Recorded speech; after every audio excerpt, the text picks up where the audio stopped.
А перед началом призываю вас всех подписаться на мой телеграм-канал. В первую очередь новости выходят именно там, помимо этого присутствует офф-топ, а также есть возможность обсудить околофутбольные и футбольные темы в чате. Ну и также присутствует группа ВКонтакте. Все ссылки будут в описании и в закрепленном комментарии.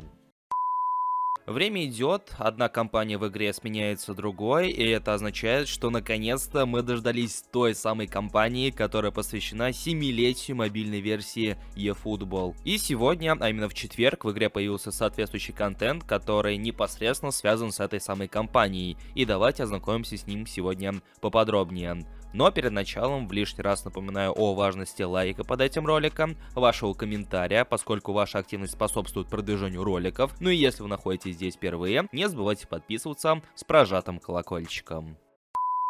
Я знаю, что большинство из вас по большей части любит кооперативный режим в eFootball, и поэтому сегодня у меня есть для вас отдельное предложение. Если вам не хочется ограничиваться игрой в кооп только в рамках отдельного ивента, то мои друзья из PassMakers готовы предложить для вас отдельные ивенты с такими же игроками, как и вы. Для того, чтобы принять участие в их лиге, вам не нужно иметь команду из 3 человек. Всегда можно найти отдельную команду, если вы выступите в качестве свободного агента. Лига играется по сезонам, плюс имеются различные турниры. Если вам особенно нравится наблюдать за своими успехами, то в рамках турниров и лиги ведется индивидуальная статистика для каждого игрока-участника. Все необходимые ссылки вы найдете в описании под этим роликом и в закрепленном комментарии.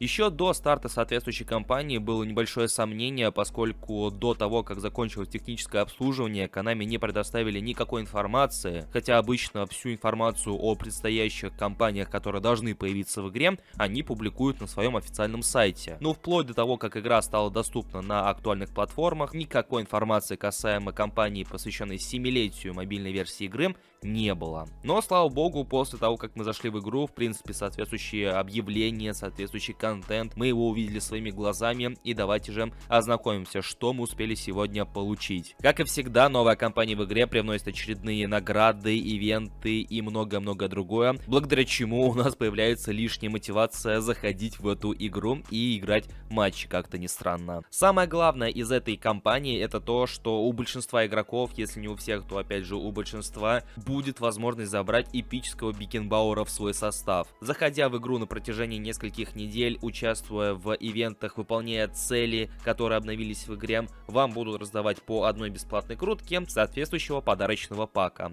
в котором помимо эпической карточки Бекенбауэра присутствуют также 3 тематические карточки, а именно карточка Альфонса Дэвиса, Маркуса Решфорда и Луки Модрича, которые оформлены под карточки Iconic Moment из PES 2020 и PES 2021. В целом, сегодняшняя кампания так или иначе, но отсылается к 20-й части игры, и помимо этих самых карточек, которые присутствуют в бесплатном подарочном наборе, в игре также появился отдельный пак за 500 золотых монет, в рамках которого игроки получат соответствующую форму, которая также отсылается к карточкам из серии Iconic Moment, соответствующие поинты для прокачки футболистов и аватарки для профиля. Конечно, складывается ощущение, что этого маловато за 500 золотых монет, но в принципе получили это, и на том спасибо, как говорится. И также в рамках кампании, помимо бесплатного Бекенбауэра и еще 3 тематических карточек, игроки получат какое-то неимоверное количество поинтов прокачки, те же самые ГПшки, немножко золота, но его прям совсем немного за выполнение пары-тройки целей. Также в рамках этой кампании, помимо всех появившихся ивентов, вернулся один из ивентов, который был в одной из предыдущих кампаний, которая была посвящена аниме тайтлу Blue Lock,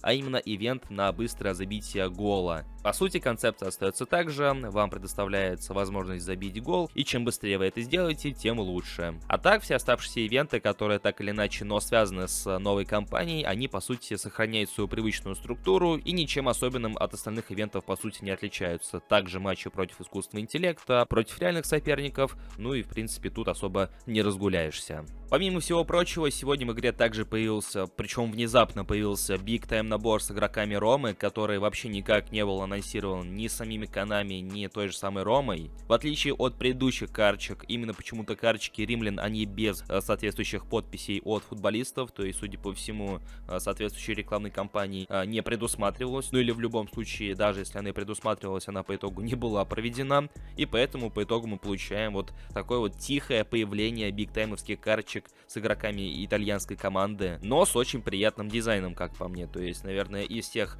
бигтаймовских паков по партнерским командам, наверное, у римлян один из самых приятных дизайнов карточек, как по мне. И, по сути, на этом весь интересный контент подходит к своему завершению. В принципе, я считаю, что компания не то чтобы удалась на славу, но, по крайней мере, приятно удивила. И особенно вот эта отсылка к PES 2020. И в целом, если рассуждать о нечто подобном, каких-то подобных компаниях или просто отсылках к прошлому, то, в принципе, это интересная концепция. И учитывая много других частей, которые фанаты так или иначе, но любят, ту же самую 13-ю часть, например, 16-ю часть, 6-ю часть, 9-ю часть, можно было бы сделать нечто похожее с отсылками уже на них. И как я отписал в своем телеграм-канале, подписывайтесь, ссылка в описании. В тематическом паке с PES 2020, помимо формы и аватарок для профиля, ну, например, можно было бы представить ту же самую тематическую карточку Лионеля Месси какую-нибудь из 20-й части. И, соответственно, увеличить стоимость этого пака до 1000 золотых монет или до 1500 золотых монет. В общем-то, есть куда расти, как говорится. Ну и на этом, в принципе, тоже неплохо. В комментариях же буду ждать ваше мнение касаемо данной компании, что вы думаете на ее счет. Удалось ли вам выкрутить Бекенбауэра или Решфорда, Дэвиса или Модрича с первых круток?